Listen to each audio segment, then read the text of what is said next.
Tutup mata sebentar. Bayangkan kamu berdiri di New York sore itu. Dua menara sudah hilang, orang-orang pikir semuanya selesai. Lalu, satu gedung lain runtuh, tidak ditabrak pesawat, tapi jatuh sempurna. Namanya WTC-7. Pertanyaan paling mencekam bukan apa yang terjadi, tapi kenapa sebagian dari kita bahkan tidak pernah diberitahu untuk bertanya. Kalau kamu cuma mengenal 911 sebagai dua pesawat dan dua menara, kamu baru memegang potongan paling keras, bukan gambarnya yang utuh. Dan malam ini kita akan menyusuri fakta-fakta yang sering tenggelam, laporan resmi, memo yang terlambat, keputusan yang janggal, dan celah-celah yang masih menganga sampai sekarang. Bukan untuk memilih versi cerita yang paling nyaman, tapi untuk memaksa satu hal kembali hidup. Rasa ingin tahu yang berani.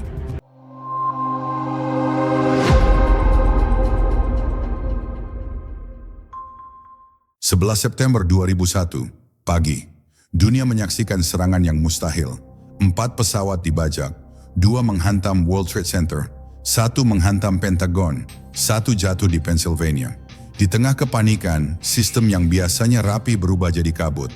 FIA, NORAD, Pusat Komando, semua berusaha mengejar sesuatu yang bergerak lebih cepat dari prosedur. Tapi misteri yang sering luput justru muncul setelahnya. Ketika kamera mulai berhenti, ketika berita mulai mengulang satu narasi, dan ketika satu gedung yang bukan target pesawat ikut hilang dari peta. WTC-7 berdiri di kompleks yang sama, 47 lantai, kantor-kantor pemerintah dan swasta. Dan pukul 17.20, gedung itu runtuh. Buat sebagian orang itu penutup hari, buat sebagian lain itu adalah awal dari pertanyaan yang tidak mau pergi. Mari berdiri di tanah fakta dulu. Laporan resmi paling dikenal, The 9/11 Commission Report 2004. Laporan ini menyusun kronologi serangan dan kegagalan koordinasi antar lembaga. Dari sisi teknik bangunan, NIST, National Institute of Standards and Technology, menerbitkan rangkaian laporan NCSTAR. Untuk WTC 1 dan 2, laporan utama dirilis 2005. Untuk WTC 7, laporan final dirilis 2008. Sebelumnya, FEMA merilis World Trade Center Building Performance Study 2002.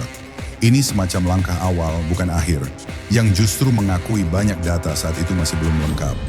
Untuk konteks intelijen, kita tahu ada sinyal-sinyal sebelum serangan. Phoenix Memo, FBI 2001, tentang kekhawatiran pelatihan pilot yang mencurigakan, dan PDB 6 Agustus 2001, berjudul Bin Laden Determined to Strike in US. Semua ini tidak otomatis berarti ada dalang rahasia. Tapi ini membuktikan satu hal, sejarah 9/11 bukan cuma tentang satu pagi, melainkan tentang rangkaian keputusan sebelum dan sesudahnya. Anomali pertama, WTC-7, tidak ditabrak pesawat, namun runtuh total. Banyak orang baru tahu gedung ini bertahun-tahun kemudian, karena fokus media terkunci pada 2 menara. Anomali kedua, bentuk keruntuhannya. Di beberapa rekaman bagian depan terlihat turun hampir serempak. Bagi publik awam itu tampak rapi, dan kata rapi inilah yang memantik kecurigaan. Anomali ketiga, asap, debu, dan cerita yang bertabrakan. Saksi mata menyebut ledakan, dentuman, kilatan. Tapi di area bencana sebesar itu, suara bukan bukti tunggal. Suara bisa datang dari mana saja. Anomali keempat, pertanyaan tentang data. Seberapa lengkap sampel baja dianalisis? Seberapa banyak rekaman mentah yang dibuka? Semakin teknis jawabannya, semakin publik merasa jauh. Dan justru di situ ketidakpercayaan tumbuh. Dan di titik ini, misteri punya pola klasik. Bukan hanya apa yang kita lihat, tapi apa yang kita tidak diberi kesempatan untuk melihat. Teori mainstream dimulai dari asumsi paling sederhana. Ini serangan teroris yang memanfaatkan kelemahan sistem. Skenario 4 pembajakan simultan berada di luar bayangan prosedur era itu. Soal menara kembar, penjelasan resminya, dampak pesawat menghancurkan sebagian struktur dan proteksi kebakaran. Lalu kebakaran bertahan lama melemahkan komponen, dan memicu runtuh progresif dari atas. Soal WTC-7, NIST menyimpulkan kebakaran yang berlangsung berjam-jam menyebabkan pemuaian termal, memicu kegagalan koneksi di area kritis, lalu runtuh progresif menyapu seluruh struktur. Bagi banyak insinyur, runtuh progresif bukan hal gaib. Kalau elemen kunci gagal, beban pindah, lalu domino terjadi. Dalam sistem kompleks, satu titik lemah bisa menjadi pintu bencana. Masalahnya bukan apakah penjelasan ini mungkin. Masalahnya, apakah penjelasan ini terasa cukup ketika publik menyaksikan sesuatu yang mengubah dunia dalam satu hari. Lalu titik balik muncul, transparansi. Banyak orang bertanya, kalau ini murni teknik, kenapa tidak semua data pemodelan dibuka? NIST menyebut ada batasan karena alasan keamanan dan privasi desain. Di mata publik, jawaban itu terdengar seperti pagar. Di mata lembaga, itu terdengar seperti perlindungan. Dan di antara dua persepsi itu, lahirlah ruang kosong yang diisi spekulasi. Ada juga momen-momen sejarah yang memantik ulang kecurigaan. Kutipan-kutipan yang viral tanpa konteks, potongan video yang diputar berulang, lalu diangkat seolah bukti final. Salah satu contoh yang sering muncul, perdebatan soal berapa lama keruntuhan terjadi, apakah ada fase mendekati free fall, dan apa artinya secara struktural. Ini wilayah teknis, tapi efeknya emosional. Di atas semua itu, keluarga korban terus menekan pemerintah untuk menjawab detail yang terasa kabur. Karena bagi mereka, ini bukan debat internet.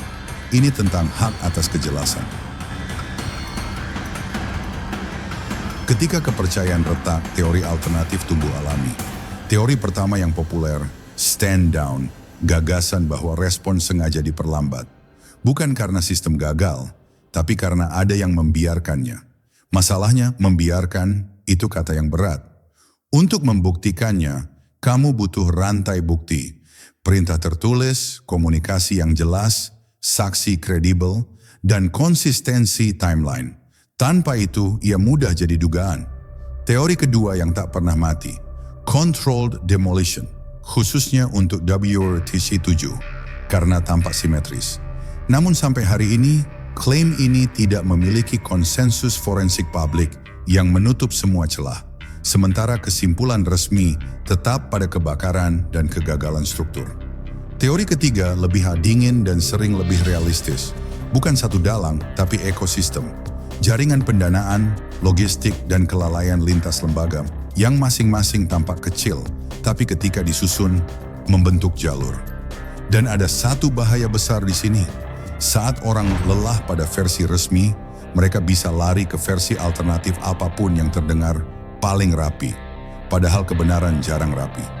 Jadi malam ini, kita tidak menelan teori, kita menguji mana yang didukung dokumen, mana yang hanya didukung rasa curiga.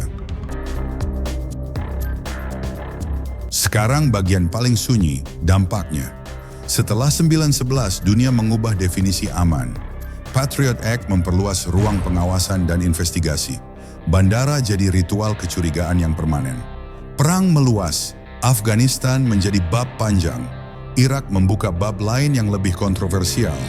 Dan biaya sejarahnya bukan cuma angka, tapi generasi. Di rumah-rumah jauh dari Amerika, dampaknya terasa dalam hal yang kecil. Prosedur, visa, kecurigaan identitas, dan cara kita memandang orang asing. Dan untuk media, 9/11 jadi pola. Ketika tragedi besar terjadi, narasi pertama sering menjadi fondasi emosional. Setelah itu, koreksi apapun terasa seperti penghinaan, padahal bisa jadi justru kewajiban. Jika misteri-misteri kecil di 9/11 benar-benar disembunyikan, walau hanya sebagian, maka taruhannya bukan sekadar sejarah. Taruhannya adalah apakah publik masih punya hak untuk mengaudit kekuasaan. Ada tragedi yang menghancurkan kota, dan ada tragedi yang menghancurkan cara manusia memaknai dunia. 9/11 melakukan keduanya sekaligus. Sejak hari itu, kita hidup di era di mana satu ketakutan bisa mengubah hukum, perang, dan kebiasaan. Dan kita sering tidak sadar perubahan itu terjadi sampai semuanya terasa normal.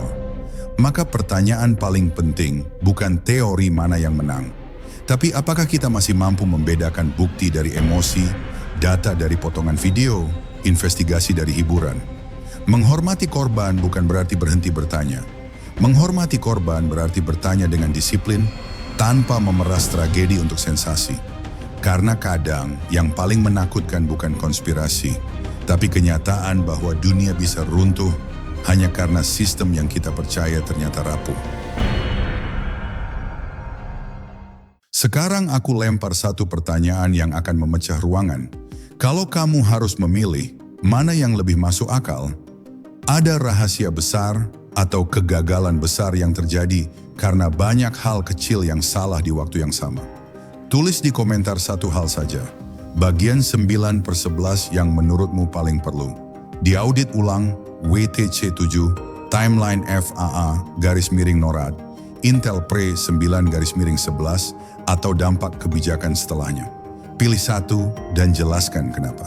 Kalau kamu punya sumber kuat, tulis juga nama laporan, tahun, atau tautan arsip. Biar diskusinya bukan adu curiga, tapi adu bukti. Dan kalau kamu mau di video berikutnya kita fokus satu bab saja, WTC7, frame demi frame, poin demi poin. Apa yang resmi, apa yang diperdebatkan, dan apa yang masih jadi lubang. Karena sejarah yang paling berbahaya bukan sejarah yang salah, tapi sejarah yang kita berhenti periksa.